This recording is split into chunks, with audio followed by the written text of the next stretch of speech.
Guys, welcome back to Codeios. आज की इस वीडियो में बात करने वाले डॉट नेट एमवीसी में फॉर्म सबमिट करने के बाद मॉडल कैसे नल हो जाता है या क्या प्रॉब्लम्स आती हैं, इन सारी चीज़ों को हम लोग समझेंगे।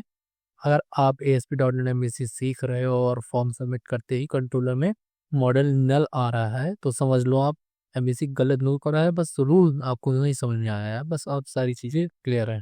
ठीक, एमवीसी कोई मैजिक नहीं करता, ये सिर्फ 3 चीज़ें चेक करता है: फॉर्म सबमिट हुआ या नहीं, इनपुट का नेम क्या है, कंट्रोलर के पैरामीटर किस टाइप का है। सिर्फ 3 चीज़ें, यही 3 केसेस अगर आपकी सही है, पॉजिटिव वे में है, तो आपकी प्रॉब्लम्स नहीं आएंगी। और आज हम 3 मिस्टेक्स को देखेंगे जो मॉडल नल कर देते हैं। ठीक, तो मैं सबसे पहले चलता हूँ अपने विजुअल स्टूडियो पे, कि वहाँ ही मैं सारी चीज़ें क्लियर करूँगा आप लोगों को। मैं आ गया हूँ विजुअल स्टूडियो पे अपने। तो मैं सबसे पहले आपको बता दूँ, मैंने व्यू मॉडल का यूज़ किया है। अगर आप बिगिनर तो भी होंगे तो पता होगा आप लोगों को कि बड़ी-बड़ी सारी चीज़ों में एक सिंपल व्यू मॉडल यूज़ कर रहा हूँ, जो एक प्रॉपर्टी के साथ चलती है। बिगिनर हो तो भी व्यू मॉडल का यूज़ करो, क्योंकि रियल एमवीसी ऐप्स ऐसे ही लिखे जाते हैं, सारी चीज़ें ऐसे ही होती हैं। तो मैं बता देता हूँ ये कैसे चीज़ें बनती हैं।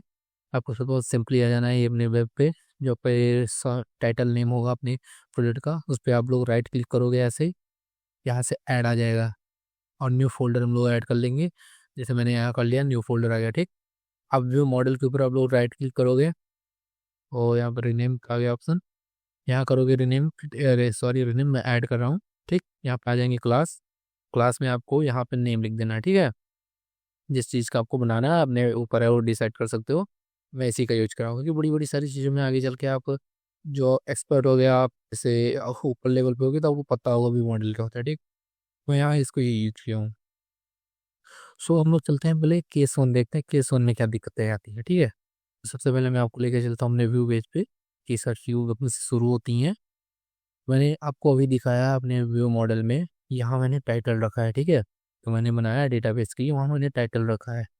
और यहाँ आप लोग देख सकते हो कि नेम में क्या है, टू टाइटल। ठीक है, समझ रहे हो आप लोग, टू टाइटल एमबीसी इनपुट के नेम को व्यू मॉडल की प्रॉपर्टी से मैच करता है।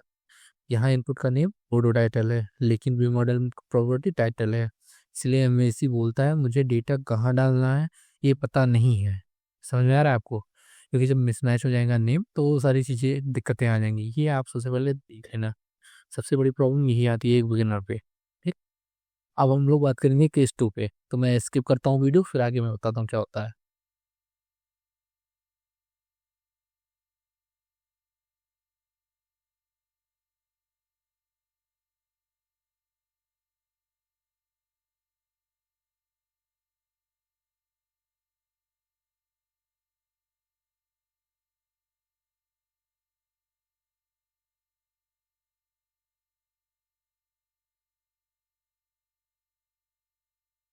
अब दूसरे केस की बात करते हैं हम लोग।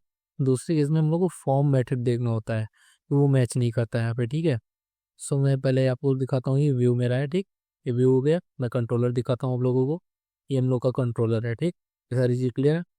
जो हम लोग का डिफ़ॉल्ट फॉर्म मेथड होता है वो गेट होता है। ठीक है, डिफ़ॉल्ट फॉर्म में होता है हम लोग का गेट मेथड होता है।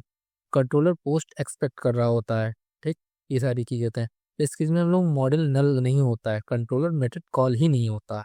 इसलिए हम लोग को पहले यहाँ डिसाइड करें, ये जो हम लोग का इंडेक्स पेज है, मतलब हम लोग को जो भी पेज है, इसे हम लोग को डिसाइड करना पड़ता है कि हम लोग को कौन सा मेथड यूज़ कर रहे हैं। तो जैसे अभी मैं यहाँ पे, यहाँ आपको ये मैंने थोड़ा सा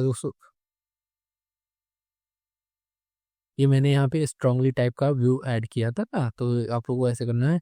यहाँ पे आप लोग लगाओगे एक कॉमा, उसके बाद लिखते चले जाना है जो भी यहाँ होगा। जैसे मैं फॉर्मेट कौन सा लगा रहा हूँ, यहाँ पे मैंने कर दिया फॉर्मेट पोस्ट।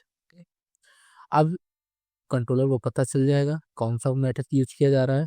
तो ये भी एक बहुत बड़ी प्रॉब्लम आती है एक बिगिनर लेवल पे, तो आपको इसको भी चेक कर लेना है, क्योंकि यहाँ पे हम लोग को देख लेते हैं कि पता नहीं होता है, इसलिए मेथड कॉल नहीं होता। अब हम लोग बात करेंगे स्ट्रांगली टाइप व्यू नहीं है। ठीक है, व्यू को पता ही नहीं होता है कौन सा मॉडल यूज हो रहा है। ये जो व्यू है हम लोग का, इसे नहीं पता होता कि हम लोग कौन सा मॉडल यूज कर रहे हैं, स्ट्रांगली टाइप कर रहे हैं, लाइन कर रहे हैं, कौन सा कर रहे हैं, उसे नहीं पता होता। इसलिए वैलिडेशन और हेल्पर्स काम नहीं करते हैं। हम लोगों को ये जो मैंने यहाँ पे लगा रखा है देख लो आप, जैसे मैं इसे कट कर दूं यहाँ पे इस तरह, सॉरी कट नहीं हुआ यहाँ पे, इसको यहाँ पे कट कर दे रहा हूँ। कुछ इस तरह, ठीक है, ये कट हो गया। एरर आपको शो नहीं होगा, कोई सारी चीज़ें शो नहीं होगी। अभी आप रन करोगे कोड को, रन हो जाएगा, सारी चीज़ें होंगी। आप वहाँ पे वैल्यू ही इंटर करोगे, लेकिन जब सेव करोगे तो वही नल रह जाएगा। क्यों नल रह जाएगा? क्योंकि हम व्यू को पता ही नहीं है कि हम लोग कौन सा मेथड यूज़ कर रहे हैं, कौन से टाइप की ये चीज़ें हैं। तो उसको हम लोग को पहले यहाँ पे डिसाइड करना होता है, यहाँ पे डिफाइन करना होता है इसको, ठीक है। ये आ जाएगा, आपके प्रोजेक्ट का नेम आ जाएगा, यहाँ व्यू मॉडल का नेम आ जाएगा, जो आपका व्यू मॉडल होगा। मेरे टोडो व्यू मॉडल है, देख रहे हो आप, टोडो व्यू मॉडल है। सारी चीज़ें आपको यहाँ पे सो जाएंगी। आप इसे ऊपर लेके जाओगे कर्सर तो यहाँ पे आ जाएगा। अभी मैं इस पर क्लिक करूँगा, हम लोग का view to-do view model open हो गया है। इससे पता चल जाता है। अब जब ये ओपन करेंगे, हम लोग रन कराएंगे कोड, इंटर करेंगे वैल्यू, तो डायरेक्ट हमारे डेटाबेस में इंटर हो जाएगी, सेव हो जाएगी। क्योंकि यहाँ पता है उसे कि ये स्ट्रांगली टाइप का यूज किया गया है हम लोग का, ठीक है। स्ट्रांगली टाइप व्यू है, ये सारी चीज़ें उसे पता हो जाएंगी। एमबीसी प्रेडिक्टेबल नहीं है। अगर रूल्स फॉलो किया, मॉडल कभी नल नहीं आएगा, ये ध्यान रखना आप लोग। मॉडल नल एक एमबीसी बग नहीं होता, ये हम लोग की डेवलपर की ही मिसअंडरस्टैंडिंग होती है।